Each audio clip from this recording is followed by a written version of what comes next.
Good evening. ఇంకా big డిస్కషన్లో డీటెయిల్స్లోకి వెళ్తే నగరవాసులను వరద కష్టాలు వెంటాడుతున్నాయి. కొన్ని ప్రాంతాలు ఇంకా ముంపులోనే ఉండగా మరికొన్ని కాలనీల్లో వరద తగ్గినా బురద పేరుకుపోయింది.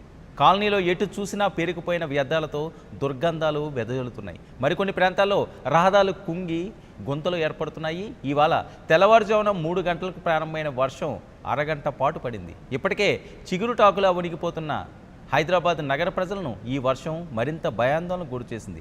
వారం రోజుల క్రితం భారీ వర్షాలతో వరదలో చిక్కుకున్న అనేక కాలనీలు ఇప్పటికీ తేరుకోనే లేదు. మరోవైపు రోజు వర్షం పడుతూనే ఉంది. ప్రభుత్వం ఎన్ని సహాయక చర్యలు చేపట్టినా అవి ఏమాత్రం సరిపోవటం లేదు. అయితే వర్షం పడి నీరు వచ్చినప్పుడు హడావుడి చేయడం, ఆ తర్వాత మళ్ళీ పట్టించుకోకపోవడమే ఈ సమస్యలకు అసలు కారణం. చెరువులు ఆక్రమించడం, నాలాలను మూసివేయడం వంటి కారణాలతోనే భాగ్యనగరం కాస్త అభాగ్యనగరంగా మారిపోవడానికి కారణం. దశాబ్దాలుగా ప్రభుత్వాల నిర్లక్ష్యం, ప్రజల అలసత్వమే ఇందుకు కారణమని చెప్పక తప్పదు.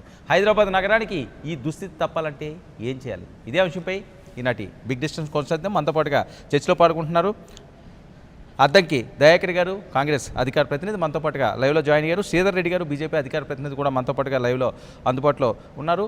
కాంచం సత్యనారాయణ గారు, టీఆర్ఎస్ నేత మనతో పాటుగా లైవ్లో జాయిన్ అయ్యారు. ఇక నారాయణ గారు, సిపిఐ జాతీయ కార్యదర్శి కూడా మరి కాసేపట్లో మనతో పాటుగా లైవ్లో జాయిన్ అయిపోతున్నారు. గుడ్ ఈవినింగ్ అండి అందరికీ. రైట్, అసలు హైదరాబాదులో వరదలు ముంచుకు రావడానికి గంగ ముంచెత్తుతుంది అని చెప్పి బోనాల పండుగ సందర్భంలో రంగంలో దివ్యవాణి ముందే దీన్ని హెచ్చరించింది. స్వర్ణలత ఈ విషయాన్ని చెప్పడం జరిగింది. ఒక్కసారిగా ఆ డీటెయిల్స్లోకి వెళ్తే వారం రోజులుగా హైదరాబాదు నగరంలో కురుస్తున్న భారీ వర్షాలు, ఏకమైన చెరువులు, నాలాలు, కాలువలను తప్పిస్తున్న కాలనీలు, రోడ్లు, పరస్పరంగా మారిన రహదారులు, వీటిలన్నిటికీ ప్రధాన కారణం భవిష్యవాణి ముందే చెప్పింది. హైదరాబాదులో పాపాలు పెరుగుతున్నాయి తెలంగాణ రాష్ట్రంలో. దీనికి ప్రతి ఒక్కరూ కూడా సమాధానం చెప్పాల్సిన అవసరం ఉంది. దీనికి ఖచ్చితంగా భవిష్యవాణి గురించి, విపత్తుల గురించి బోనాల సందర్భంగా స్వర్ణలత చెప్పడం జరిగింది. ఒకసారిగా స్వర్ణలత ఏమన్నారో ఒకసారిగా మనం పరిశీలించినట్లయితే, ఈ విపత్తు గురించి బోనాల సందర్భంగా భవిష్యవాణి ముందే హెచ్చరించి, గంగ వస్తుందిరా, అంతా కొట్టుకుపోతుంది, ఇంకా మీరు ఆలోచించేది ఏమీ లేదు అని చెప్పి హెచ్చరించడం జరిగింది. 7 అక్కా చెల్లెలను ఆగమేఘాల మీద ఉన్నాం, చిన్న పెద్ద ముసలి ముతక అందరూ జాగ్రత్తగా ఉండాలని స్వర్ణలత రంగంలో చెప్పారు. ఎవరు చేసుకున్నది వాళ్ళు అనుభవించక తప్పదని ఆమె పేర్కొన్నారు. రాబోయే రోజుల్లో ప్రజలకు మరింత కష్టాలు తప్పవని, ప్రజలంతా మరింత జాగ్రత్తగా ఉండాలని ఆమె తెలిపారు. హైదరాబాద్లో వర్షాలపై మనం చర్చలోకి వెళ్లే ముందుగా స్వర్ణలత దివ్యవాణి సందేశాన్ని ఏ రకంగా చెప్పారో ఓసారి చూద్దాం. ఇక తుమ్మల్ల గట్లు తమ్మి పోతలింగా నీకు 10,000 శరణాలు కదరా, తమ్మి వీరభద్ర నీకు 10,000 కదరా.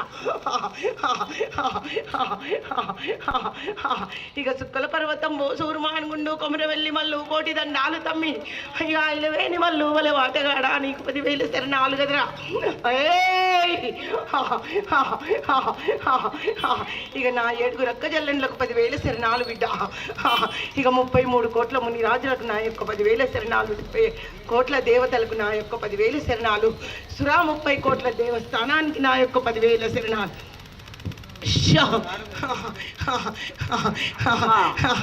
ఏం అడుగుతారా నన్ను? మాకు సంతోషాలు లేవు కొడుక, అంటే ఆరంభాలు లేవు, డప్పు సన్నాయిలు లేవు, భాజప జంత్రీలు లేవు, కోలాటాలు లేవు, కొబ్బరికాయలు లేవు, మా గుళ్ళన్నీ మూత, గుళ్ళు గోపురాలన్నీ కట్టుబట్ల మీద ఉన్నాయిరా. మాకేం సంతోషం ఉంది? ఏమి సంతోషం లేదు.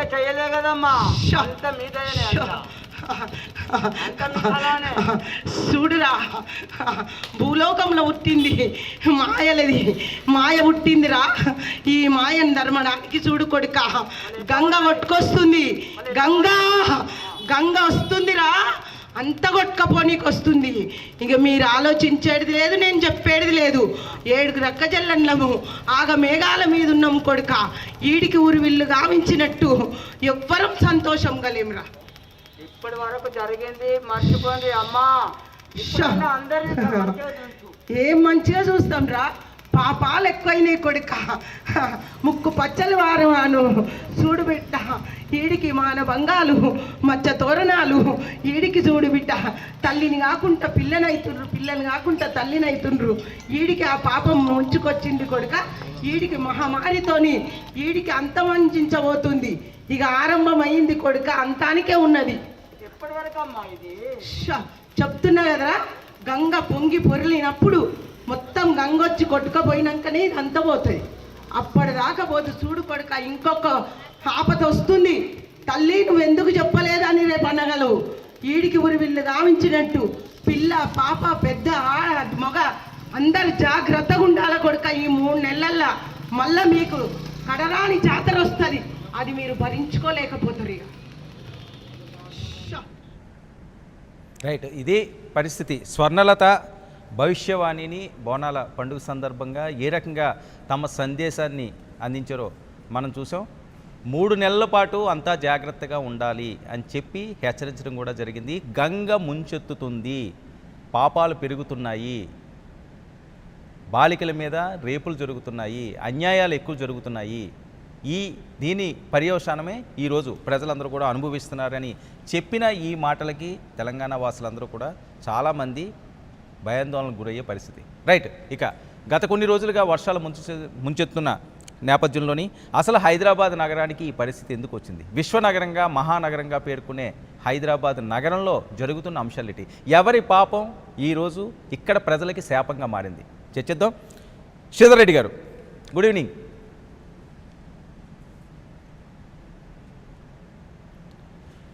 శ్రీధర్ రెడ్డి గారు, మీ ఆడియో మ్యూట్లో ఉన్నట్టున్నది, ప్లీజ్ ఒకసారి చెక్ చేయరా ప్లీజ్. ఓకే, వస్తుందా? రైట్, ఓకే అండి. శ్రీధర్ రెడ్డి గారు, ఏం జరుగుతుంది హైదరాబాద్లో జరుగుతున్న అంశాలు? రైట్, ఇలాంటి విపత్తులు రావడం, భారీ వర్షాలు రావడం, తుఫాలు రావడం తరచూ జరుగుతూనే ఉంటుంది. అదేది కాలానికి మనం ఏమీ అతీతం కాదు, దాన్ని మనం చేతులతో ఆపలేము. రైట్, కానీ హైదరాబాద్ నగరం ఇంత దారుణంగా ఇన్ని 100 సంవత్సరాల్లో ఎప్పుడూ లేనంత ఒక విపత్తుకు గురవడానికి ఎవరి తప్పులు ఈరోజు ఇక్కడ ప్రజలకి శాపంగా మారినాయి? సక్సెసివ్ గవర్నమెంట్స్ యొక్క ఫెయిల్యూర్ కిందనే మనం దీన్ని తీసుకోవాలి. ఒకటి ఏంటంటే, ఏదన్నా ఇట్లాంటి పెద్ద పెద్ద కటాస్ట్రఫిక్ కెలామిటీ వచ్చినప్పుడే మనం మాట్లాడుకోవడము, వరదలు వచ్చినప్పుడే మాట్లాడుకోవడము, విపత్తులు వచ్చినప్పుడే మాట్లాడుకోవడము, ఆ తర్వాత మా ప్రభుత్వం కాదు గత ప్రభుత్వం చేసినటువంటి దాన్ని మేము ఇంకా పూర్తి స్థాయిలో చేయలేకపోయినాము, మేము వచ్చి ఇప్పుడే అయింది కదా, అప్పుడే అయింది కదా, ఈ రకంగా ఎవరికి వాళ్ళు సమర్థించుకునేటువంటి ప్రయత్నం చేస్తుంది. The responsibility of the governments, successive governments, అంటే వచ్చే ప్రభుత్వాలు ఏ వచ్చినా కానీ ఒక విశ్వనగరంగా తీర్చిదిద్దామని చెప్పినటువంటి ఒక ప్రభుత్వాలు విశ్వనగరానికి విపత్తులు వచ్చినప్పుడు తట్టుకునేటువంటి యంత్రాంగాన్ని, దానికి తగిన ఇన్ఫ్రాస్ట్రక్చర్ని సమకూర్చడంలో విఫలమైనట్టు మనకు కనబడతాం. ఇప్పుడు వరదలు వచ్చినాయి, వరదలు వచ్చినందుకు ప్రభుత్వాన్ని నిందించట్లేదు. అవును, వరదలు కేసీఆర్ గారో కేటీఆర్ గారో తీసుకొచ్చిన హైదరాబాద్ అని చెప్పట్లేదు. ముంబైలో వచ్చినాయి, ఢిల్లీలో వచ్చినాయి, మద్రాసులో వచ్చినాయి, మరో చోట వచ్చినాయి. కానీ దాన్ని ఎదుర్కొనేటువంటి యంత్రాంగాన్ని మనం ప్రిపేర్ చేసుకోవడంలో ఎందుకు ఇంత వెనుకబడి ఉన్నాము? ఇన్ని లక్షల కోట్ల బడ్జెట్ మనం ప్రతి సంవత్సరం ప్రవేశపెడుతున్నటువంటి ప్రభుత్వము డిజాస్టర్ మేనేజ్మెంట్ కోసము ఎందుకు రెడీగా లేదు? అన్ని రాష్ట్రాల్లో డిజాస్టర్ మేనేజ్మెంట్ అథారిటీస్ ముఖ్యమంత్రి గారి యొక్క అధ్యక్షతన ఉండాలి, దానికి సెపరేట్ యంత్రాంగం ఉండాలి, వీళ్ళది ఒక సెపరేట్ కార్పొరేషన్ ఉండాలి, అథారిటీ ఉండాలి, వాళ్ళు దానికి కావాల్సిన ఇన్ఫ్రాస్ట్రక్చర్. ఇప్పుడు నిన్న చెప్తున్నారు ఏపీ నుంచి 6 స్పీడ్ బోట్లు వస్తున్నాయి, అక్కడి నుంచి ఇంకొన్ని బోట్లు వస్తున్నాయి, ఇది వస్తుంది అది వస్తుంది. ఇప్పుడు మళ్ళీ నాలాల చుట్టూ ఎమ్మెల్యేలు కార్పొరేటర్లు తిరుగుతాము, మేమంతా బాగానే ఉంది, కానీ ఈ వర్షం ఇప్పుడు 100 సంవత్సరాల క్రితం పడ్డది, మనం ఏం చేయలేము.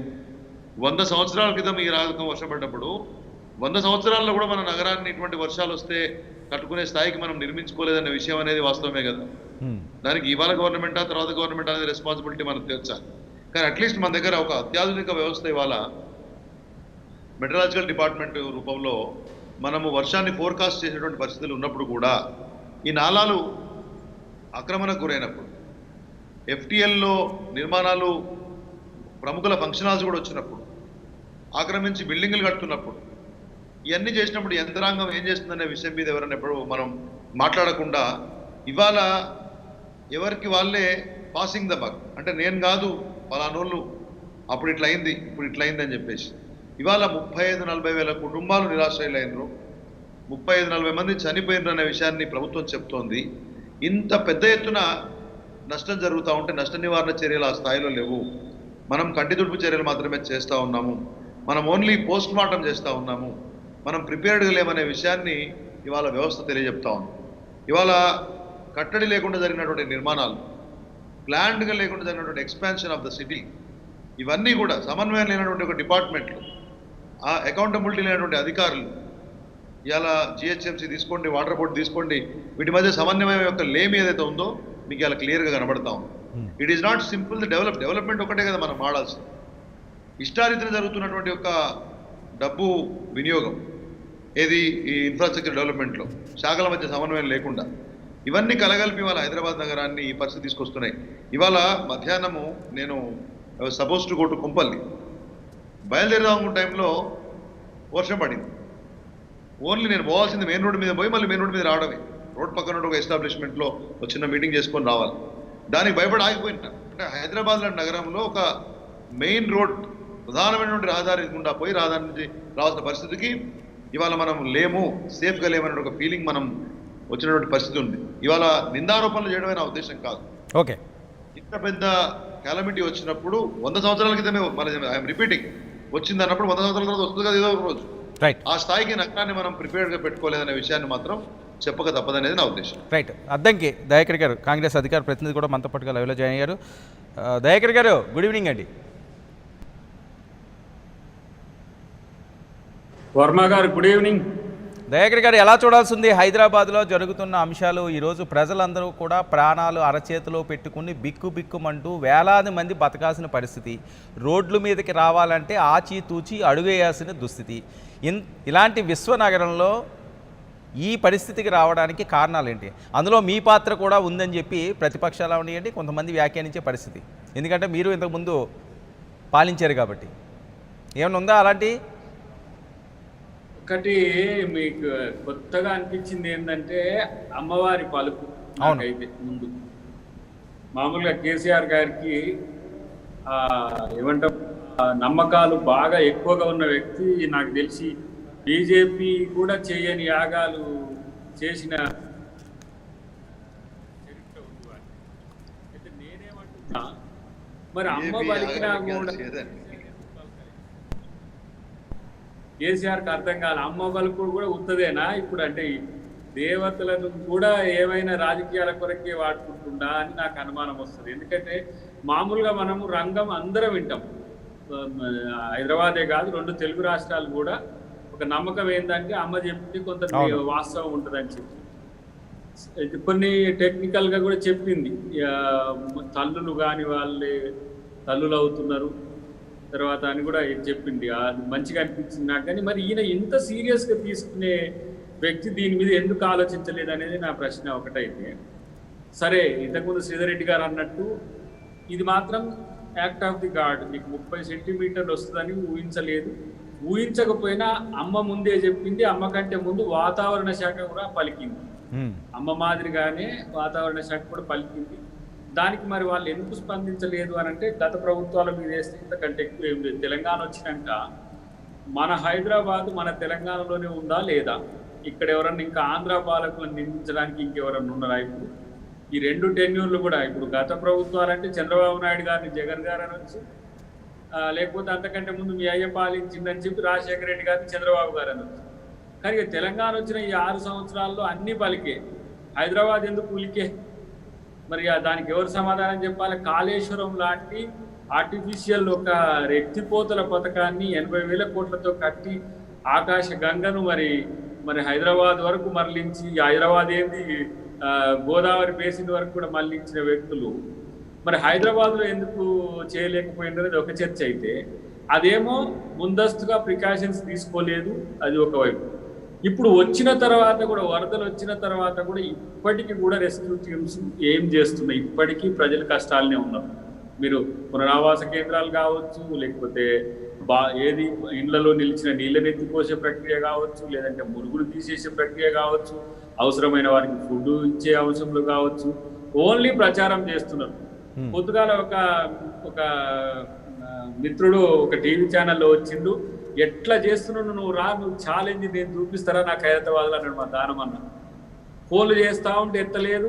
ఆ మిత్రుడు, మీడియా మిత్రుడు కూడా మేము వస్తాం అక్కడికంటే లేదు. మక్తాలో కానీ అంటే బిఎస్ మక్తాలో కానీ మిగతా ప్రాంతాల్లో నీళ్లు నిల్వ ఉన్నదాన్ని ఎత్తిపోసే పరిస్థితిలో లేదు వర్మ గారి. అంటే ఎందుకు ఇంత అలసత్వము? కరోనా మీద కూడా ఏమో పోగా ఉన్న వాళ్ళే తెలంగాణలో, పోగా ఉన్న వాళ్ళే మన వాళ్ళే అనుకున్నట్టే ఈ వరదల్లో కూడా దాదాపు ఇప్పుడు 30 మంది దాటింది. ఎందుకు ఈ అలసత్వాన్ని, ఈ నిర్లక్ష్యాన్ని ఇంకా మనం చేస్తున్నాం? 65,000 కోట్లు పెట్టినామని చెప్పి కేటీఆర్ అంటున్న పరిస్థితి. 65,000 కోట్లు కాదు, 6,500 కోట్లు పెట్టినా కూడా హైదరాబాద్ పరిస్థితి ఇట్లా ఉండదు. ఒక ఇంచు కొత్త డ్రైన్ చేయలేదు ఇంతవరకు. ఈ 6 సంవత్సరాలు ఒక ఇంచు కొత్త డ్రైన్ లేదు. ఉన్న వాటికే మరమ్మతులు లేవు. పాత బస్తీ కావచ్చు, అది కొత్త బస్తీ కావచ్చు. మనం మాట్లాడుకోవచ్చు, ఆక్రమణల వల్ల ఇట్లొచ్చింది, నాలాల కబ్జాల వల్ల ఇట్లొచ్చింది, అసలు గత ప్రభుత్వాల్లో టౌన్ ప్లానింగ్ కరెక్ట్ లేకపోవడం వల్ల ఇట్లొచ్చింది, ఇవన్నీ చెప్పుకోవచ్చు. ఇది 3 సార్ల అత్యధిక వర్షపాతానికి సంబంధించిన అంశం. ఖచ్చితంగా అలాంటివి ఒకటి దయాకర్ గారు, అలాంటివి ప్రతి సిటీస్లోనే జరుగుతుంటాయి. నాలాల కబ్జాలు, డ్రైనేజీల మీద ఏదో షాపులు కట్టుకోవడం, ఇవన్నీ కూడా కామన్గా జరిగిదే. కానీ ఒక ప్లాన్ ఆఫ్ యాక్షన్ అంటూ ఉండాలి కదా.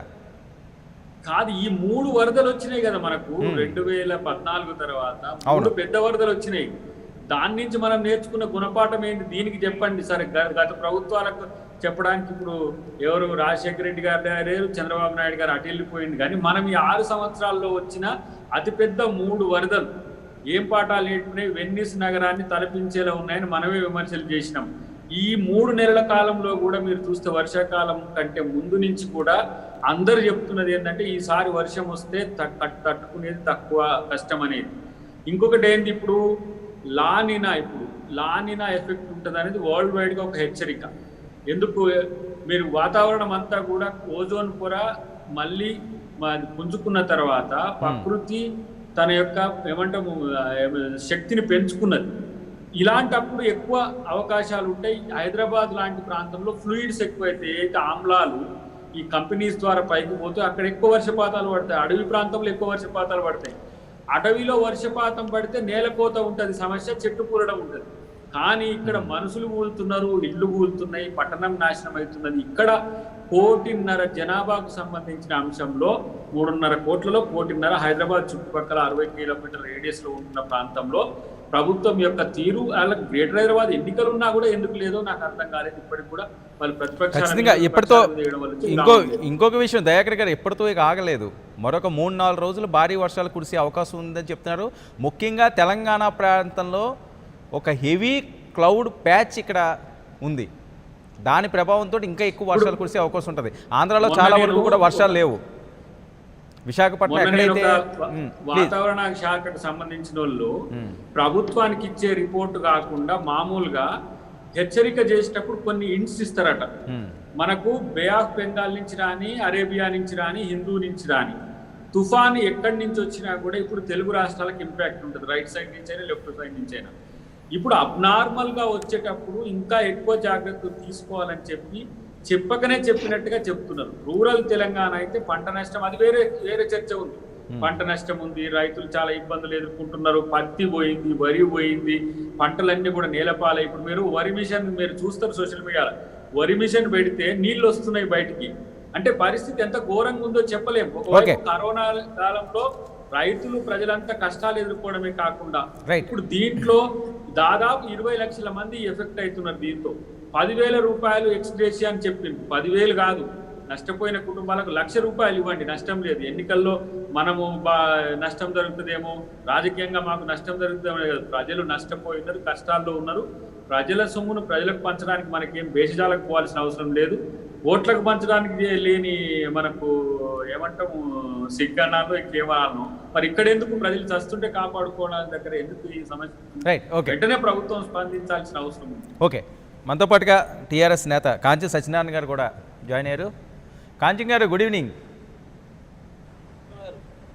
రైట్, జరగకూడనిది జరిగింది, వినకూడనివి ఈరోజు వినాల్సిన పరిస్థితి. 100 సంవత్సరాల్లో ఎప్పుడూ చూడనటువంటి ఒక విపత్తు విశ్వనగరాన్ని ముంచుతుంది.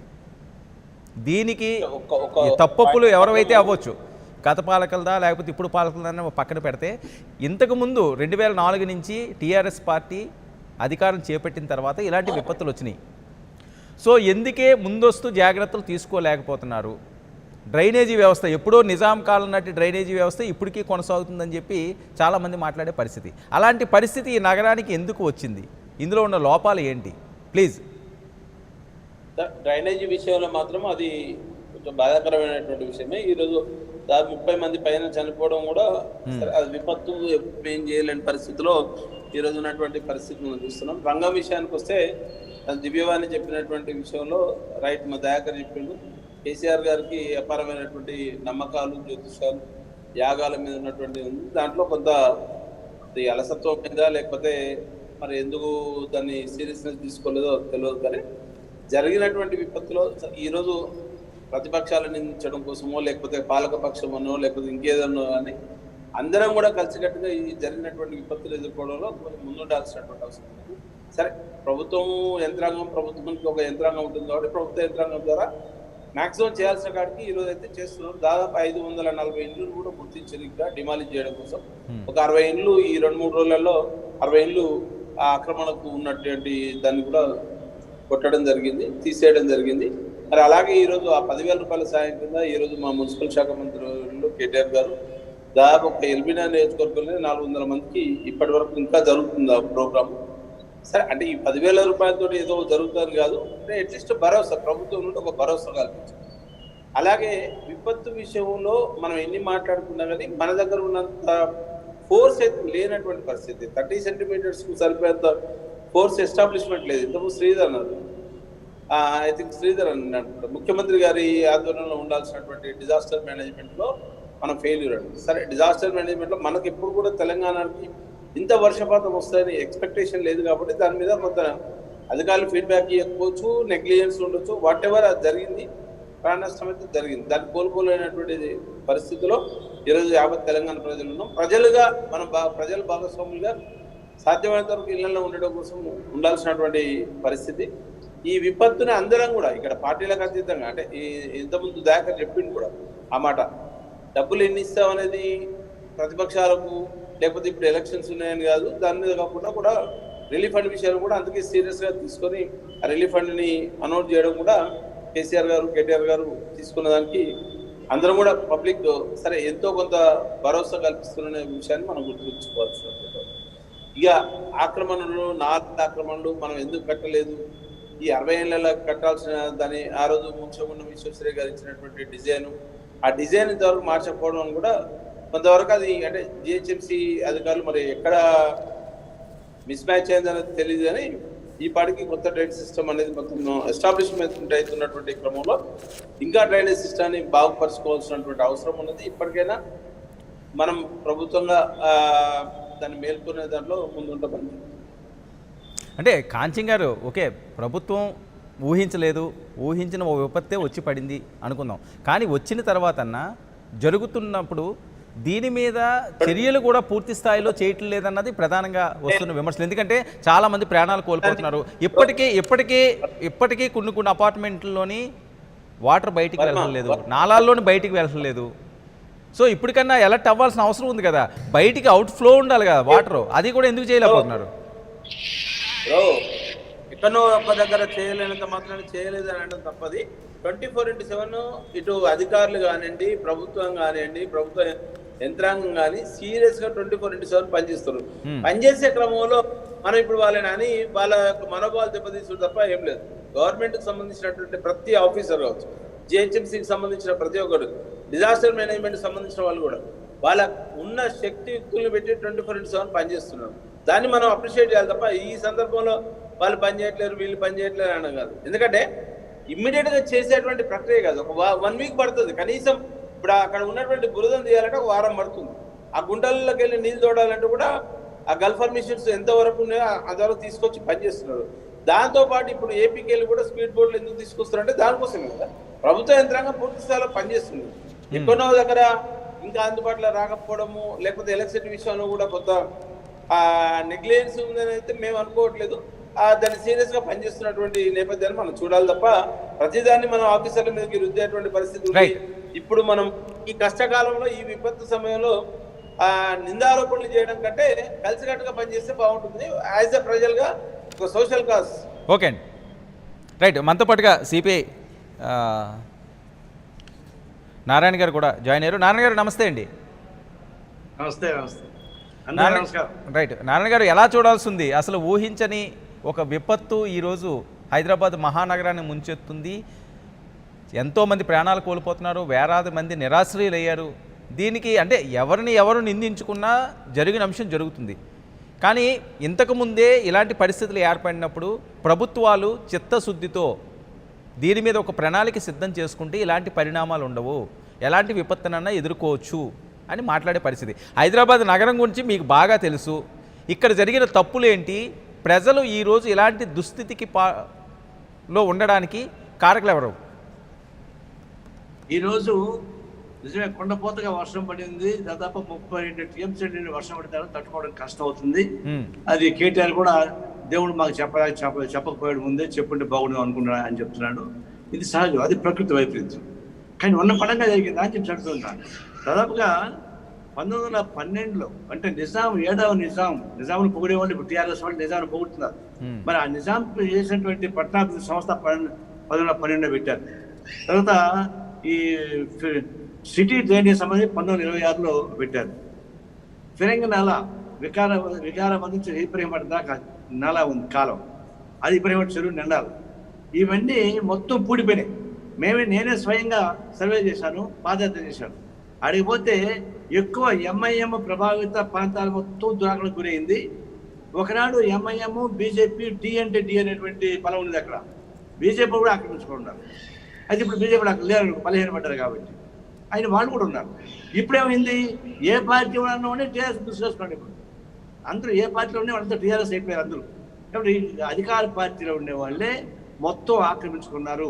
మేము మొత్తం స్టడీ చేసి 2012లో చెప్పినాం, ఈ ఫిరంగి నాలాన్ని ఖాళీ చేయించకపోతే దురాక్రమణ కానీ వికెట్ చేయించకపోతే సాధ్యం కాదు. ఇది కొంతమంది కట్టుకున్నారు. వాళ్ళని వికెట్ చేయమంటే వాళ్ళు ప్రత్యామ్నాయ పరిష్కారం చూపించాలి. ప్రత్యామ్నాయ పరిష్కారం చూపించి గతంలో ఉన్నటువంటి నిజాం పాలనలో ఏదైతే ప్లాన్ ఉందో దాన్ని అమలు చేయగలిగితేనే హైదరాబాద్ కాపాడగలం, లేకపోతే కాపాడడం సాధ్యం కాదు. ఒకటి.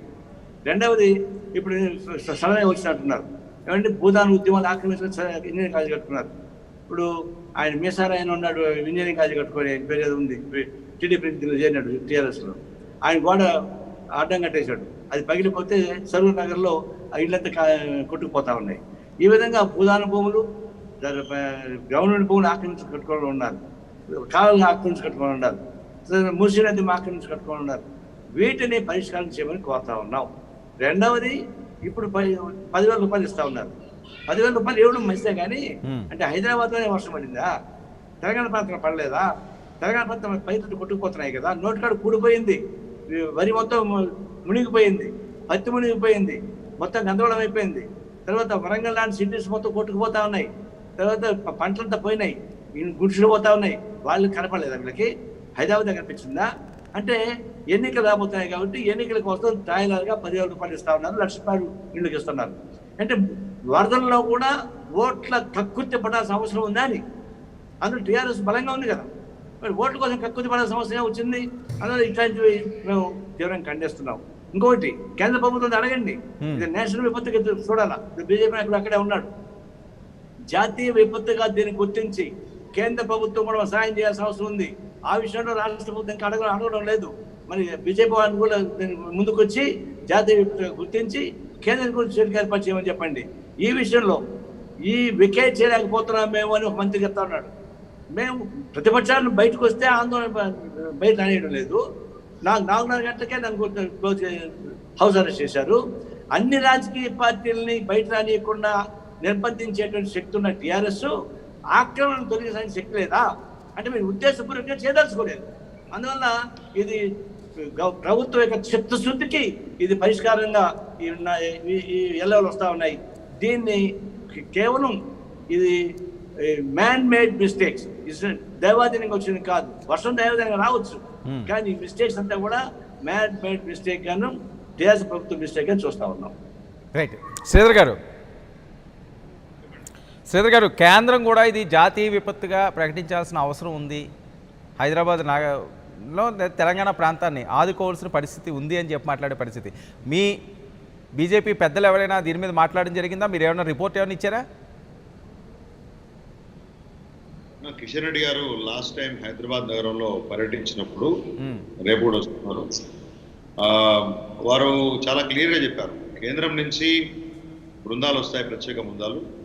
ఇక్కడనే కాకుండా పక్కన ఆంధ్రప్రదేశ్ రాష్ట్రంలో కూడా వరదలు బాగా వచ్చాయి, అవును, అక్కడ కూడా నష్టం జరిగింది. రాష్ట్ర ప్రభుత్వ ప్రతిపాదనలు కేంద్ర బృందాలు వచ్చిన తర్వాత అంచనా వేసినటువంటి నష్టం అన్నిటినీ బేరీజు వేసుకున్న తర్వాత ఖచ్చితంగా కేంద్ర ప్రభుత్వం నుంచి ఇక్కడికి సాయం అందుతుందనే విషయాన్ని చాలా క్లియర్గా చెప్పారు.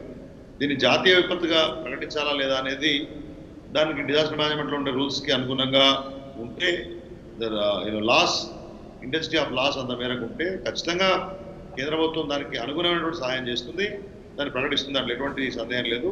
ఎవరు దాని గురించి ఇక్కడ క్వశ్చన్ ఈజ్ జాతీయ విపత్తుగా ప్రకటించాలా లేదా అనే విషయం కాదు, ఖచ్చితంగా ప్రజలకు ఏం సహాయం చేయాలో ఆ విషయాన్ని మనం ఆలోచించాల్సిన అవసరం. అయితే బాగా ఆశ్చర్యపోవాల్సిన విషయం ఏంటంటే, ఒకటి హడావుడిగా రాష్ట్ర ప్రభుత్వం వైపు నుంచి ఏదో ఒకటి చెప్పాలి కాబట్టి 5,350 కోట్ల నష్టం జరిగింది, 1,650 కోట్లు మీరు అర్జెంటుగా ఇవ్వాలని చెప్పారు. తెల్లారి 5 కోట్ల రూపాయలు ప్రకటన చేశారు. నిన్ననేమో మళ్ళీ 550 కోట్ల రూపాయలని చెప్తా ఉన్నారు. నారాయణ గారు చెప్పినట్లు హైదరాబాద్ నగరంలో ఈ 10,000 లేకపోతే 50,000 రూపాయలు, 1,00,000 రూపాయలు అంటే సాధారణ నష్టము, తర్వాత ఇల్లు పాక్షికంగా కూలిపోతే మొత్తంగా పోతే ప్రాణాలు చనిపోయిన వాళ్ళకి 5 లక్షలు ఈ రకంగా చెప్పారు. కానీ కరెక్టే, నారాయణ గారు చెప్పిన విషయంలో హైదరాబాద్ నగరమే కాదు, తెలంగాణలో చాలా ప్రాంతాలలో ఈ వరదల వైపు నుంచి పంటలు పూర్తిగా నీట మునిగిపోయినటువంటి సందర్భాలు, గట్లు తగిలిపోయి బాగా వరదలు వచ్చి చేలల్లో వరి పొలాల్లో మొత్తం ఇసుక మేటేసినటువంటి సందర్భాలు. కాబట్టి మరి వాటి పరిస్థితి ఏమిటి? వాటిని ఆదుకోవడానికి ఉన్న మంత్రులు, ఎమ్మెల్యేలు పర్యటిస్తూ ఉన్నారా? ఎంఆర్ఓ వాళ్ళకి మిగతా రెవెన్యూ విభాగం ఉన్న దాని గురించి మాట్లాడుతుందా? అది ఎవరు మాట్లాడలేదు. ఇవాళ నేను విన్నాను, లేదు యాస్టీస్గా మనము ఏ షెడ్యూల్ అయితే అనుకున్నామో జిహెచ్ఎంసీకి దానికో వెళ్దాం మనం, ఇక్కడే ఇబ్బంది ఏం లేదని కేటీఆర్ గారు అన్నట్టు వార్తలు వచ్చాయి. We have to confirm it. I don't know whether that was real are not. ఏదో సమావేశం జరిగింది, ఎమ్మెల్యేలు, మంత్రులు హైదరాబాద్ నగర చెందిన వాళ్ళతోటి, ఎమ్మెల్సీలతోటి సమావేశం చేశారు, ఇది అది ఇంపాక్ట్ ఏమి ఉండదని చెప్తున్నారు. ఏమైనా కానీ ఒకటి ఇవాళ ఏంటంటే, వరదల సమయంలో రాజకీయాలు ఎక్కువ చేయనక్కర్లేదు. నిన్న కూడా మేము అన్ని డిఎంసీ కార్యాలయాల ముందు ధర్నాలు ఎందుకు చేశామంటే, కొంతమంది ఎమ్మెల్యేలు అడిగారు, మా ఎమ్మెల్యే గారు జూబ్లీస్ ఎమ్మెల్యే కూడా అంటున్నారు, ఎందుకు ధర్నాలు చేస్తున్నారంటే డిఎంసీ ఆఫీసుల ముందు బీజేపీ వాళ్ళు పని పాట లేదని. మాకు కుంభ ముంచుకుపోయిందా ఏమన్నా ఇప్పుడు అర్జెంటుగా అంటున్నాడు ఆయన. కొంపలు మునిగిపోతున్నాయి కాబట్టి ఇక చేస్తున్నాము. చాలామంది మా ఇంట్లో మునిగిపోయినాయి, మా ఇంట్లో వస్తువులు మునిగిపోయినాయి, మేము కనీసం తినడానికి దాచుకున్నటువంటి బియ్యం, పప్పులు, ఉప్పులు తడిచిపోయినాయి, మేము నిద్రపోయే పరిస్థితి లేదు, కప్పుకోవడానికి చెద్దరులు లేవు, అన్నీ తడిచిపోయినాయి, బురద వచ్చేసింది, చిన్నపిల్లలు ఇళ్లలో ఉన్నారు, ఒకవైపు కరోనా మహమ్మారి ఉంది, ఇప్పుడు ఏమన్నా మళ్ళీ కొత్తగా మాకు వ్యాధులు వస్తే మా పరిస్థితి ఏంటి అని వాళ్ళు బాధలు పడుతున్నారని చెప్పి యంత్రాంగం సరిగ్గా స్పందించట్లేదనే కదా మేము వెళ్ళి ధర్నాలు చేశాం. మాకేం వేరే ఉద్దేశం ఏముంటుంది? ప్రతిపక్షాలను మేము ఎవరు బీజేపీ ప్రత్యేకంగా ప్రజల కోసము ప్రభుత్వం మీద ఒత్తిడి తెచ్చే ప్రయత్నం చేశాం. దాంట్లో మాకేం రాజకీయ ప్రయోజనాలు మేము చూడట్లేదు. ఆ విషయంలో ప్రభుత్వం అర్థం చేసుకోవాలి. ఎండ్ ఆఫ్ ది అనేది అల్టిమేట్ ఇప్పుడు కూడా వర్షం పడతాం, ఇవాళ రాత్రికి రెయిన్ ఫోర్కాస్ట్ ఉంది, ఇంకా 3-4 భారీ వర్షాలు ఉంటున్నాయని చెప్తున్నారు. ప్రభుత్వం ఇంకా గేరప్ కావాలి. Unit to increase the strength on ground. కాబట్టి ఆ విషయాన్ని అర్థం చేసుకోవాలి తప్పితే మేమేదో రాజకీయాలు చేస్తున్నాం, రాజకీయాలు మేము చేయాల్సిన అవసరం లేదు. ప్రజలను ఆదుకోవాలని తప్పని తప్పితే మరొకటి లేదు. ఆ విషయాన్ని అర్థం చేసుకోవాలని నా ఉద్దేశం. రైట్. దయాకర్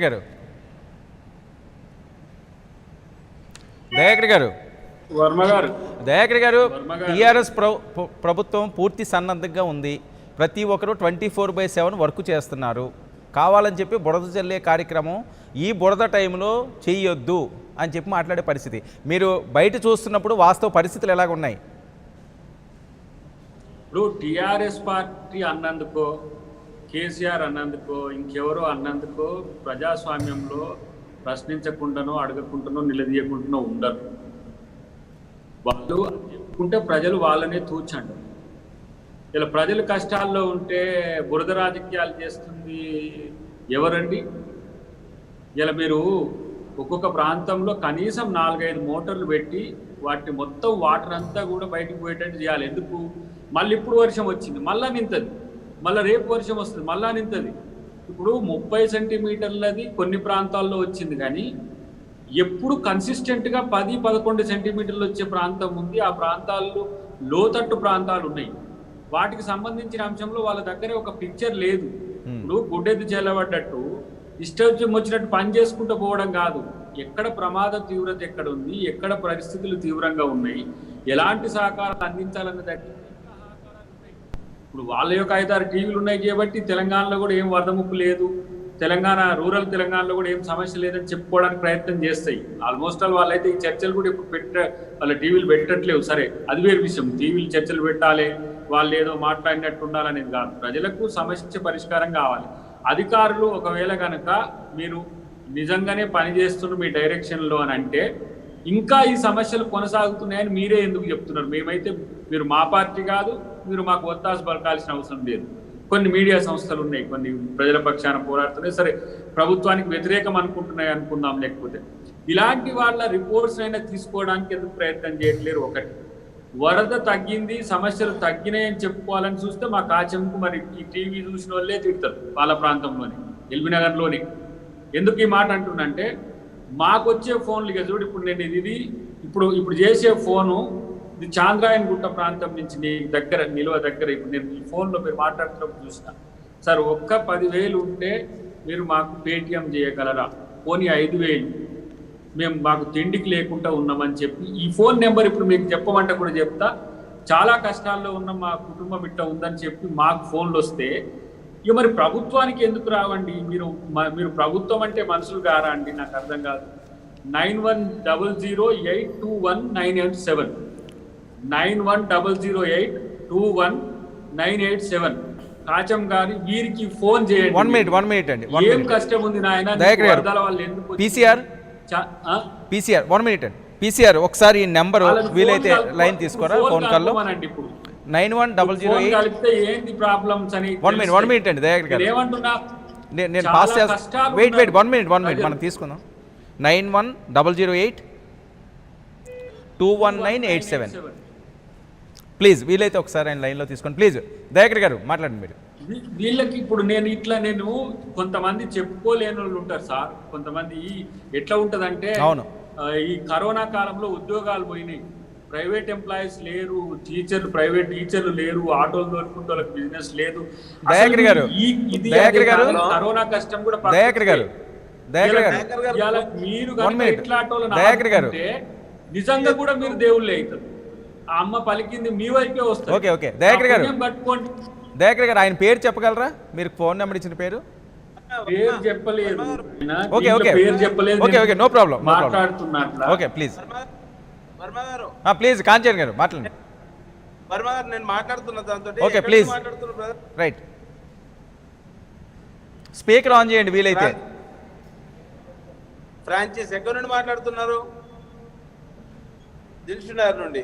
నా నెంబర్ రాసుకో, నీకు ఏం కావాలో నేను రేపు మార్నింగ్ నీకు అరేంజ్ చేస్తాను. 9441 ఫ్రాంచైజ్ 9441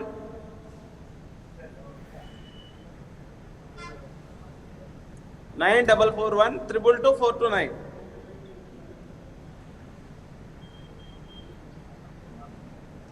ఇప్పుడు దయాకర్ గారికి ఫోన్ చేశారు కదా, దయాకర్ గారు మాకు ఆ నెంబర్ ఇచ్చారు. సరేనా? చెప్పండి.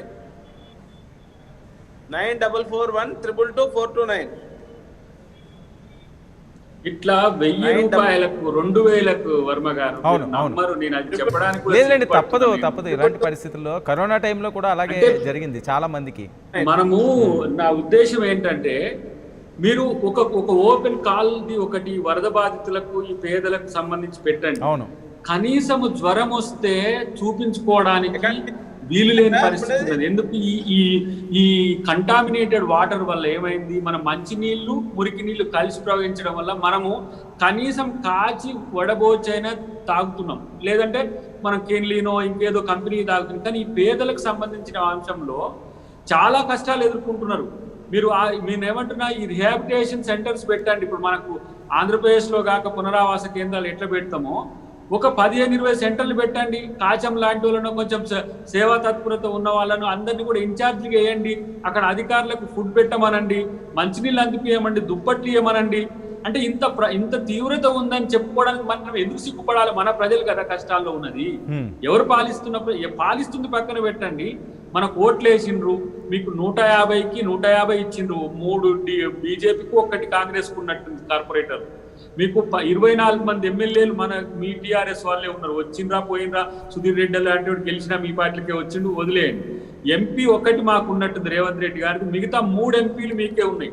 ముఖ్యమంత్రి గారు ఇన్నే ఉంటుండు, పంచాయతీ శాఖ అదేంటి మున్సిపల్ శాఖ మంత్రి ఇన్నే ఉంటుండు కేటీఆర్ గారు. డీజీపీని పెట్టి ఎందుకో ఎమ్మండి పెరిగితే ఎవరు ప్రజా సమస్య చెప్పరు. మీరు ఒక కేసు నీ దగ్గరనే పెట్టిండు కాచం గారు, వచ్చి ప్రశ్నించడానికి వచ్చి కోపం మీద ఆవేశం మీద వస్తే వాళ్ళ మీద కేసు పెట్టింది. ఆ కేసు తీసేయండి. డీజీపీని పెట్టుకొని మన మంత్రి తిరిగితే ఎవరైనా ప్రశ్నిస్తారా? ఎవరైనా అడుగుతారా? బేతి సుభాష్ రెడ్డి మీ పక్కనే పాపం, తను ఏం చెడ్డ వ్యక్తి కూడా కాదు. ఎట్లా ఘోరంగా తిడుతున్నారు సబితాయిందర్ రెడ్డి గారిని. ఈ ప్రజా వ్యతిరేకత మీకు కనపడకపోతే మేము ఏం చెప్పేదిగా? మిమ్మల్ని విమర్శించి మేము ప్రజల్లో నగుబాటు కావాలి, లేకపోతే పలసన కావాలనే ఊహ మన లాంటి వాళ్ళకి ఉంటుందా? నేనేమంటా, కేంద్రం కూడా మీరు అన్న దాంట్లో ఒకటి ఉన్నది. కేంద్రం కూడా జాతీయ విపత్తుగా ప్రకటించడం ఒకటైతే ఇమ్మీడియట్ గ్రాంట్ గా కొంత ప్రకటించండి. ఎంత 1000-2000 కోట్లు ఇమ్మీడియట్ గా వాళ్ళు ఇప్పుడు తెలంగాణ ప్రభుత్వం దగ్గర లేవు అనేది అందరికి తెలుస్తున్నది. కాబట్టి మీరు కూడా విపక్షంగా పోరాడుతూనే అధికార పక్షంగా, కేంద్ర పక్షంగా హైదరాబాద్ ను కాపాడే ప్రయత్నం మీరు కూడా చేస్తే 1000 కోట్లు 2000 కోట్లు తక్షణ సహాయం కింద కనుక మేలు జరుగుతుందనే నా అభిప్రాయం. దయాకర్ గారు 1 minute అండి. నెక్స్ట్ ఫోన్ లైన్ కాంటాక్ట్ అయింది. హలో ఫ్రాంచిస్ గారు. చెప్పండి. ఫ్రాంచిస్ గారు, దయాకర్ గారికి మీరు ఫోన్ చేశారు, అద్దంకి దయాకర్ గారికి మీరు కాల్ చేశారు కదా, మీ సమస్య ఏంటండి? సారు, నాకు కొద్దిగా ఒంట్లు బాగాలేదు, కొద్దిగా తగ్గింది. అయితే నేను ఆర్థిక సమస్య వల్ల కొద్దిగా ఇబ్బంది పడుతున్నాను. కాదండి, మీ ప్రాంతంలో వరద నీరు కానీ ఆ ప్రాంతంలో వస్తున్న వర్షపు నీరు పరిస్థితి ఏంటి? ఆ కాలనీ మీరు నివాసం ఉంటున్న ప్రాంతం ఏ రకంగా ఉంది?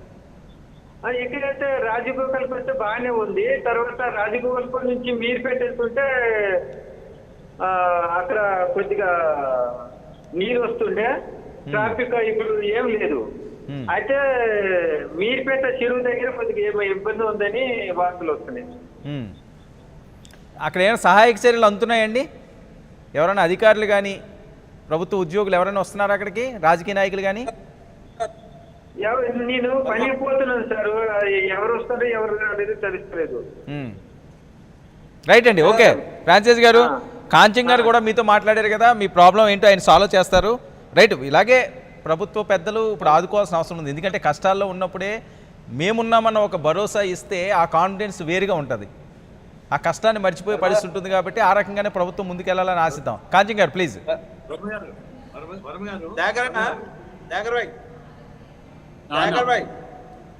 నేను ఫస్ట్ డేనే ఒక దాదాపు 2000 బిర్యానీ ప్యాకెట్లు వంచినాం. మేము ఎప్పుడు వచ్చినా సమస్య వచ్చినా మనమైతే ఫౌండేషన్ నుండి చేసేటువంటి కార్యక్రమాలు నీకు కూడా తెలుసు, దాంట్లో ముందున్నాం. ఈ రోజు కూడా ప్రభుత్వ యంత్రాంగం కూడా కేసీఆర్ గారు కూడా 2800 రూపాయల విలువ కలిగే ఒక కిట్ ఇచ్చిండు. ప్రతి దగ్గర కూడా ఆ ఇమ్మీడియట్ రిలీఫ్ కోసం ఆ కిట్లు పోయినాయి. ఒక దగ్గర ఇక్కడ ఈ జిహెచ్ఎంసీ పరిధి కాదు, అంటే మీరుపేట జిహెచ్ఎంసీ పరిధిలో లేదు, Meerpet separate municipal corporation separate ఉన్నది, మరి అక్కడ కూడా ఇస్తున్నారు. ఉప్పల్ ఫిర్జేది కూడా పోయినా కానీ అక్కడ ఉన్నది, బోడుప్పల్ పోయినా ఉన్నది. అంటే ప్రతి దగ్గర సరౌండింగ్స్ లో ఉన్నటువంటి అన్ని ప్రదేశాల్లో కూడా పోతున్నటువంటి నేపథ్యం చూస్తున్నాం. రెండో విషయం, జాతీయ విపత్తు కింద ప్రకటించాలని చెప్పి కేసీఆర్ గారు కూడా సీరియస్ గా అప్పీల్ చేసిండు. ఒక 1000-2000 కోట్లు వస్తాయని ఎక్స్పెక్టేషన్ కూడా ఉన్నాం. దానికి మరి కేంద్ర ప్రభుత్వం ఏ రకంగా రెస్పాండ్ అవుతున్నది చూడాల్సినటువంటి అవసరం ఉన్నది. మానవీయ ఆలోచిస్తే మాత్రం తప్పకుండా చేస్తారనే ఒక ఆలోచన కూడా ఉంది. ఎందుకంటే తెలంగాణకు ఎప్పుడు కూడా ఇట్లాంటి పరిస్థితి రాలేదు. జనరల్ గా ఏపీలో ఉన్నటువంటి అక్కడ ఉన్నటువంటి ప్రకృతి తోటి నేచర్ కు సంబంధించినటువంటి విషయానికి వస్తే ఏపీలో తుఫాన్ బాధితులు తుఫాను ఆ రకంగా వస్తున్నటువంటి నేపథ్యాన్ని మనం దాదాపు 40-50 ఏళ్ళకి అంటే మనకు అవగాహన ఉన్న కన్నా చూస్తున్నాం. ఇక్కడ తెలంగాణ జరగలేదు కాబట్టి దీన్ని తట్టుకునేటువంటి క్రమంలో లేకుండా ఆపరేషన్ లేదన్నట్టు కాదు, లేకపోతే ఈ కమ్యూనిటీ హాల్లో కూడా పునరావాస కేంద్రాన్ని ఏర్పరిచినాం. ఇమ్మీడియట్ గా హాల్స్ కూడా బుక్ చేసుకొని అక్కడ ఉన్నటువంటి ఫంక్షన్ హాల్స్ లో కూడా అకామిడేట్ చేసి వాళ్ళకి ఫుడ్ ఇస్తున్నారు. అలాగే స్వచ్ఛంద సంస్థలు మాలాగా పెంచేసే వాళ్ళు కొంతమంది స్వచ్ఛంద సంస్థలు కూడా ఎక్కడికక్కడ కూడా మానవీయ కోణంలో మానవతా దృక్పథంతో ఆదుకుంటున్నటువంటి నేపథ్యాన్ని మనం చూడాలి. ఓకే కాంచి గారు. నారాయణ గారు మీరు రాజకీయ పరంగా అవనియండి, లేకపోతే హైదరాబాద్ నగరం గ్రౌండ్ అన్నది మీకు మంచి హోల్డ్ ఉన్నది. అన్ని ప్రాంతాలు మీకు తెలుసు, స్లమ్లు ఎక్కడ ఉన్నాయో లేకపోతే ఇబ్బందికర పరిస్థితులు ఎక్కడ ఉన్నాయో ఏం జరుగుతున్నది అన్నది పూర్తిగా అవగాహన ఉన్న వ్యక్తి మీరు. ఇలాంటి పరిస్థితి మళ్ళీ పునరావృతం కాకుండా ఉండాలి అంటే మీరు ఇచ్చే సలహాలు ప్రభుత్వానికి ప్లీజ్. మేము కాంక్రీట్గా చెప్పేది ఏంటంటే ఈ ఎల్లవ అంటే ఈ వరదలు వచ్చినప్పుడు దాన్ని అది పోయేటువంటి మార్గం ఏర్పాటు చేయాలి.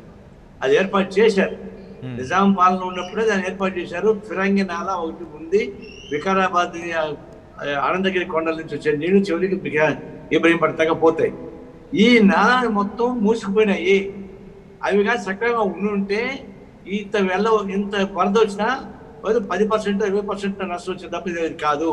మొత్తం యాడికాడి దురాక్రమణలు అయిపోయిన తర్వాత నీళ్లు పోవడానికి అవకాశం లేదు.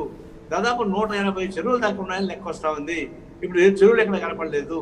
ఎప్పుడైతే చెరువులు మూసి అది గొలుసుకట్ట కాలం అది. ఆ నీళ్ళు వచ్చినప్పుడు చెరువులు నిండుకుంటూ మళ్ళీ కాలువలు పోతూ మళ్ళీ చెరువులు నిండుకుంటూ పోయేటువంటి పద్ధతి వాళ్ళు ఏర్పాటు చేశారు. అది మోక్షగణం విశ్వేశ్వర లాంటి వాళ్ళు దాన్ని ప్లాన్ చేసింది. కానీ ఇప్పుడు ఏమైంది, మొత్తం కూడిపోయింది. మేము 2012లో సర్వే చేసినప్పుడు స్పష్టంగా చెప్పినాం, అయ్యా ఇక్కడ ఎంఐఎం ప్రభావిత ప్రాంతాలు, బీజేపీ ప్రభావిత ప్రాంతాలు, ఓల్డ్ సిటీ నుంచి వచ్చేటువంటివన్నీ కూడా ఇవి దురాక్రమణకు గురైనాయి, దాన్ని వికేట్ చేయించండి అని చెప్పినాం. అంటే బీజేపీ నాయకులు ఉన్నారు కానీ చెప్పేది, వాళ్ళు సపోర్ట్ చేస్తున్నారు అక్కడ. ఇప్పుడు గత ప్రభుత్వాలు చేయలేకపోయినాయి. ఇప్పుడు ఈ ప్రభుత్వం వచ్చింది. ఈ ప్రభుత్వానికి రిపోర్ట్స్ ఇచ్చారు. చివరికి జేఎన్టీ వాళ్ళు రిపోర్ట్ ఒకటి ఇచ్చారు, యోహా రిపోర్ట్ ఒకటి ఇచ్చింది. ఇవన్నీ రిపోర్ట్ దగ్గర ఉన్నాయి. తలసాని శ్రీనివాస్ యాదవ్ ఏమంటారంటే, మేము ప్రయత్నించామండి ఇప్పుడు చేయడానికి, కానీ అనుకోతే అందరూ అడ్డం కొడుతున్నారు మమ్మల్ని, మేమేం చేయాలంటున్నాడు. అంటే అడ్డం కొడితే ఊరుకుంటారా? దురాక్రమణదారులను మీరు కఠిన చర్యలు తీసుకోలేరా? వాళ్ళు ప్రత్యామ్నాయంగా ఏర్పాటు చేయించింది పరిష్కారం చేయరు. అది చేయాలి. ఇప్పటికైనా రేపటికైనా ఈ పెనంగి నాలాన్ని సక్రమైన పద్ధతి పునరుద్ధరించకపోతే సాధ్యం కాదు. ఒకటి.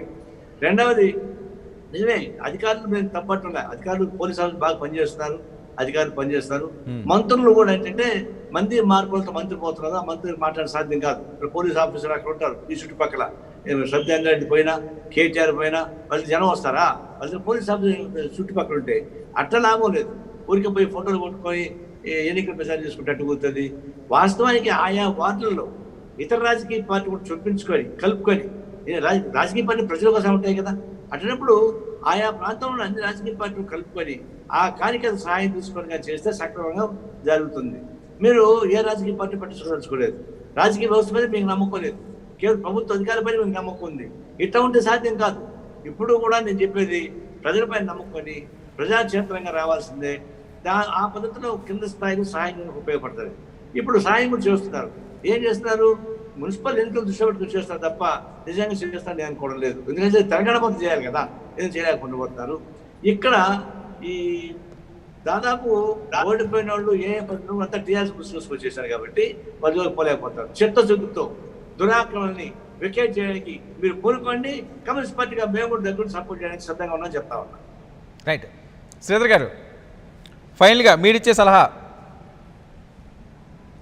ఒకటి, ఇప్పుడు అట్లీస్ట్ ప్రభుత్వం ఇవాళ ప్రకటించినటువంటి రిలీఫ్ ఏదైతే ఉంది కదా, అది ఇమ్మీడియట్గా వితౌట్ ఎనీ బయాస్ అన్ని చోట్ల అడెక్వేట్గా ఇవ్వాల్సినటువంటి అవసరం ఉంది.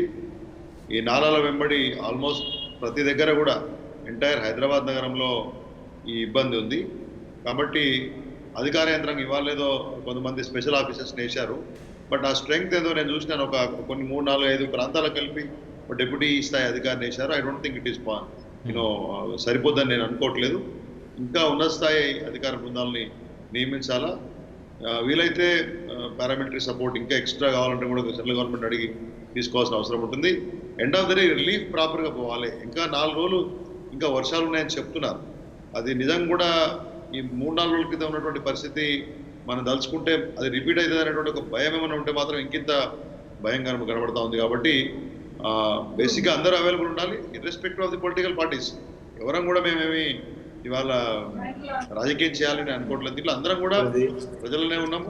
గత 1 వారం రోజులుగా ఎక్కడ ముంపు ప్రాంతాలు ఉన్నాయి, ఎక్కడ నాలాల ప్రాంతాలు ఉన్నాయి, అవన్నీ అందరం తిరుగుతూనే ఉన్నాం. మా పార్టీ వైపు నుంచి కూడా ఆదేశాలు ఉన్నాయి. కార్యకర్తలు అందరూ కూడా, నాయకులందరూ ప్రజల్ని కాపాడుకోవడంలో అవైలబుల్ ఉండాలని చెప్పేసి. కాబట్టి గవర్నమెంట్ నుంచి ఇప్పుడు మేము ఎంత మాట్లాడినా కానీ the strength of the government is different. ప్రభుత్వం చేయగలిగినంత మిగతా స్వచ్ఛంద సంస్థలు కానీ సాధారణమైనటువంటి వ్యక్తులు చేయలేరు. కాబట్టి ప్రభుత్వ యంత్రాంగం ఇప్పుడు ఇంకా గేరప్ కావాలి. ఎక్కడెక్కడైతే అబ్స్ట్రక్షన్స్ ఉన్నాయో టెంపరీగా నాలాల మీద కానీ, నాలాల పక్క నుంచి కానీ, కాలనీస్లో ఎక్కడెక్కడైతే టెంపరీ అబ్స్ట్రక్షన్స్ ఉన్నాయో టెంపరీగానే వాటిని తొలగించి వాటర్ ఫ్రీ ఫ్లోకి అవకాశం కల్పించే ప్రయత్నం చేయాలి. మొత్తంగా ఈ రీహాబిలిటేషన్ సెంటర్స్ అయితే ఉన్నాయో, ఈ కొంతమందిని ఆ చుట్టుపక్కల ప్రాంతాల నుంచి తరలించినటువంటి సెంటర్లు అయితే ఉన్నాయో అక్కడ ఉన్నటువంటి ఏర్పాట్లు మరింత పెంచాలి. ఈ బురద ఇవన్నీ ఉన్నటువంటి ప్రాంతాల్లో వ్యాధులు ప్రబలే అవకాశం ఉంది. కాబట్టి హెల్త్ డిపార్ట్మెంట్ కూడా ఇంకింత గేరప్ చేయాల్సిన అవకాశం అవసరం మాత్రం ఖచ్చితంగా ఉంది. అంతేకాకుండా శ్రీధర్ గారు ఖచ్చితంగా మీ ఢిల్లీ పెద్దల మీద కూడా ఈ ప్రాంతం నుంచి మీరు కూడా ఒత్తిడి తేవాల్సిన అవసరం ఉంది. ఎందుకంటే ఈ ప్రాంత వాసులు కాబట్టి పూర్తి స్థాయిలో నథింగ్ కాల్డ్ నేషనల్ డిజాస్టర్ అనే ఒక పదం లేదండి. మనం ఏదో ఊరికే మాడుతున్నాం కానీ లేదు, డిజాస్టర్ కాకపోయినా సాయం పూర్తి స్థాయిలో సహాయ సహకారాలు అందేలాగా. నేను కాదనట్లే, జాతీయ విపత్తు అట్లేం లేదు. It's a calamity of severe nature అని చెప్తారు. అంటే బాగా అత్యంత ప్రభావం చెడుగా చూపించినటువంటి ఒక విపత్తు లాగా దాన్ని పరిగణించే అవకాశం ఉంది. జనరల్గా 1/3 of the total area territory దెబ్బతిన్నప్పుడే ప్రకటిస్తారు. రకరకాల వాదనలు ఉన్నాయి. దానికి ప్రత్యేకమైనటువంటి డెఫినేషన్ లేదు, ప్రత్యేకమైనటువంటి పరిస్థితులు ఏం లేవు. హైదరాబాద్ ఉన్న పరిస్థితిని కేంద్రానికి సరైన పద్ధతిలో రాష్ట్ర ప్రభుత్వం వివరించాలి. సరైన సమయం ఖచ్చితంగా కేంద్రం నుంచి సహకారం వస్తుందనే విషయాన్ని మనం ఎక్స్పెక్ట్ చేయొచ్చు. దయాకర్ గారు ప్లీజ్ ఫైనల్గా. ఏం లేదు, నేనేమంటున్నానంటే ఇప్పటికైనా ఒక బడ్జెట్ అనుకోండి, ఇప్పటికి కాదు దాదాపు 10 రోజులు ఇంకా ఇది ఉంటుంది, 10-15 రోజులు ఉంటుంది. ఇప్పుడైనా ప్రికాషన్స్ తీసుకుందాం అనేది ఒకటి. మమ్మల్ని కూడా ఇన్వాల్వ్ చేయండి. ఇప్పుడు 74 నాలాలు ఉన్నాయండి, 1-2 కాదు, 74 అంటే ఒకదానికి 2 కార్పొరేటర్లు ఇవ్వండి. దాదాపు ఒక 2-3 నాలాలకు ఒక ఎమ్మెల్యేను ఆయన సొంత ప్రాంతంలో ఉన్నాయని వేయండి. ఎంపీలకు ఒక 10 నాలాలకు ఇవ్వండి. ఎంక్రోచ్మెంట్స్ ఇవన్నీ పక్కన పెట్టండి. కనీసం పడ్డ నీరు పడ్డట్టుగా చెరువులకో లేకపోతే ఆ ప్రాంతాలకు కుంటలకో తరలిపోయేటట్టు చేస్తే మీకు నీటికి నిల్వ ఉండదు. నీటి నిల్వ ఉండడం వల్లనే వరద పెరుగుతున్నది. ఇంకుడు గుంతలు లేవు, ఇప్పుడు ఇప్పట్లో అవి అయ్యేవి కావు. ఈ కాంక్రిటైజేషన్ వల్ల ఏమైతుంది, ఇంకుడు కావట్లేదు కాబట్టి భూగర్భ జలాలు అంతకంతకు పెరుగుతున్నాయి. కాబట్టి పోయే వ్యవస్థను తొందరగా మీరు ఏర్పాటు చేయగలిగితే సగం సమస్య పోయినట్టే. రెండవదిగా మీరు రాజకీయాల మాట పక్కన పెడదాం, అందరం కలిసి హైదరాబాద్ రక్షించుకునే ప్రయత్నం చేద్దాం అనేది. కాంజీ గారు సింపుల్ గా ఒక్క ముక్కలో చెప్పండి, ఫైనల్ గా, టైం లేదు. హైదరాబాద్ పూర్తి స్థాయిలో కాపాడే దాంట్లో ప్రభుత్వం ఉంటుంది, సీరియస్నెస్ ఉంటుంది. పునరావాస కేంద్రాలు ఇంకా కూడా పెంచుతారు. ఎక్కడికక్కడ కూడా పార్టీ యంత్రాంగం కూడా పూర్తి స్థాయిలో పనిచేస్తుంది. స్వచ్ఛంద సంస్థలు కూడా బాగానే ఈరోజు మానవీయ కోణంలో వచ్చి చేస్తున్నటువంటి నేపథ్యం చూస్తున్నాం. అలాగే బీజేపీ ప్రభుత్వం ఏదైతే కేంద్రంలో ఉన్నదో వాళ్ళు కూడా తీసుకోవాల్సినటువంటి చర్యలు మరి ఏ రకంగా తెప్పించుకుంటారో, వాళ్ళు ఇన్పుట్స్ ఏం తెప్పించుకుంటారో కానీ మన హైదరాబాద్ ఆదుకునే తెలంగాణ ఆదుకునే దాంట్లో వాళ్ళు కూడా సాయం చేయాల్సినటువంటి అవసరం. నారాయణ గారు right, okay, thank you Narayana గారు చర్చలో పాల్గొన్నందుకు. థ్యాంక్ యూ అండి శ్రీధర్ రెడ్డి గారు, థ్యాంక్ యూ అద్దంకి దయాకర్ గారు, థ్యాంక్ యూ కాంచం సత్యనారాయణ గారు. ఇది ఈనాటి బిగ్ డిస్కషన్. తెలంగాణ ప్రాంతంలో భారీ వర్షాలు, వరద నీళ్లు ముంచెత్తుతున్న నేపథ్యంలో ప్రజలందరూ కూడా భయాందోళన గురుస్తున్నది. ఈ టైంలో ప్రభుత్వం మేమున్నామన్న ఒక భరోసా ఇవ్వాల్సిన అవసరం ఉంది. ఎవరైతే కష్టాల్లో ఉన్నారో, ఎవరైతే వరదలో చిక్కున్నారో వాళ్ళందరికీ కూడా తక్షణ సహాయాలు అందించాలి. మరోవైపు కేంద్రం కూడా ఈరోజు పెద్దన్న పాత్ర ఈ విషయంలో పోషించాల్సిన అవసరం ఉందన్నది ఇక్కడ ఈనాటి డిస్కషన్లోని అందరి మాట. చూస్తూనే ఉండండి 99 టీవీ.